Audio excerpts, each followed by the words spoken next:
자, 지금부터 한번 들어가 볼까요? 수십 년 동안 그 존재는 알았지만 누구도 손에 넣을 수 없었던 그런 거대한 에너지원에 대한 이야기입니다. 그 비밀을 푸는 여정을 함께 따라가 보시죠. 여러분, 한번 상상해 보세요. 엄청난 양의 에너지가 있긴 있는데 접근할 수가 없는 거예요. 저 깊은 땅속 단단한 돌멩이 안에 꽁꽁 갇혀 있는 거죠.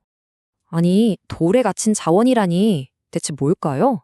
정체는 바로 천연가스입니다.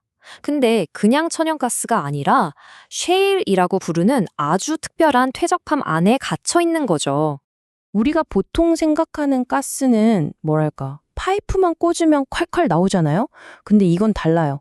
아주 작은 눈에 보이지도 않는 구멍들 속에 가스가 콕콕 박혀 있는 거예요.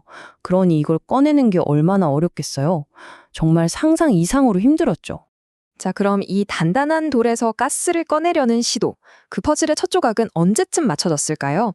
놀랍게도 그 시작은 한 세기보다 더 전으로 거슬러 올라갑니다. 이야기의 시작은 무려 1820년대 뉴욕이에요.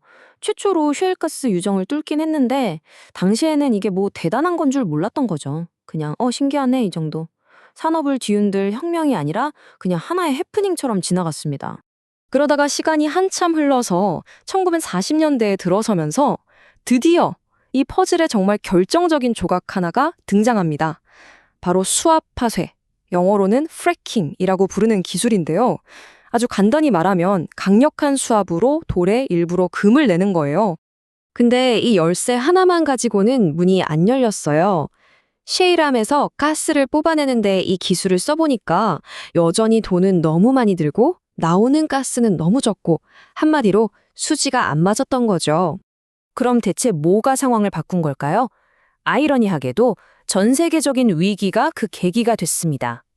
새로운 에너지원을 찾아야만 하는 절박한 상황이 되면서 이 비효율적인 기술에 다시 눈을 돌리게 된 겁니다.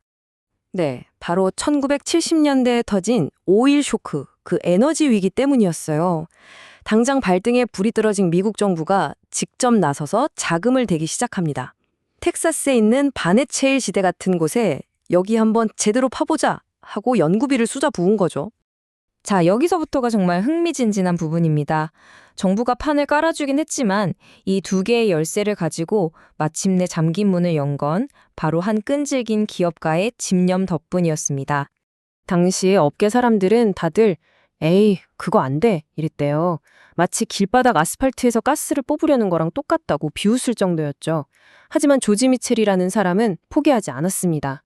미첼 팀이 뭘 개발하냐면요. 아, 이거구나. 따로따로 쓰던 이 두 기술을 합쳐야 되는 거였구나. 이걸 알아챈 겁니다. 이게 바로 결정적인 한 방이었죠. 자, 이 그림을 보시면 이해가 확 되실 거예요. 일단 수직으로 깊게 파고 들어갑니다. 그리고 가스가 묻혀있는 쉐일층을 만나면 드릴을 90도로 꺾어서 옆으로 쫙 파고 들어가는 거예요. 최대한 넓은 면적을 확보하는 거죠. 그리고 나서 아까 말한 그 수압 파쇄 기술로 암석의 인공적인 균열을 쫙 만들어주면 그 틈으로 갇혀있던 가스가 뿜어져 나오는 겁니다. 정말 수많은 실험 끝에 1998년 미첼의 팀은 마침내 이 과정을 상업적으로 성공시킬 수 있는 기술을 완성합니다. 불가능의 암호가 드디어 풀린 순간이었죠. 이 엄청난 발견은 단순히 텍사스 유전 하나 더 찾은 수준이 아니었어요. 말 그대로 전 세계 에너지 시장의 판도를 뒤흔드는 거대한 혁명의 시작이었습니다. 2000년대 들어서 미국은 그야말로 셰일 붐을 맞이합니다.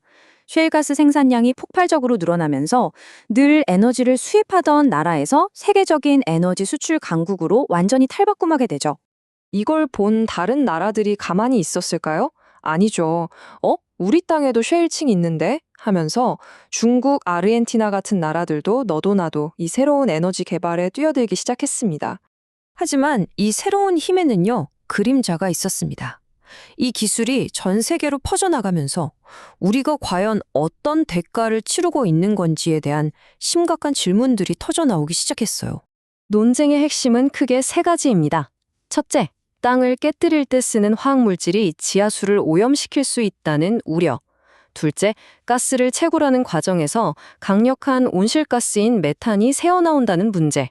그리고 마지막으로 인공적인 충격이 미세한 지진을 유발할 수 있다는 가능성까지 제기됐죠. 그러니까요. 이건 정말 거대한 에너지 시장의 판도를 바꾼 게임 체인저가 맞는데, 과연 그 뒤에 숨겨진 비용은 없는 걸까요? 이 경제적인 이득과 환경적인 위험 사이에서 우리는 어떤 선택을 해야 할까요? 정말 어려운 문제죠. 자, 오늘 이야기를 정리해보면 이렇습니다. 이 쉘 혁명은 어느 날 갑자기 짠 하고 나타난 게 아니었어요.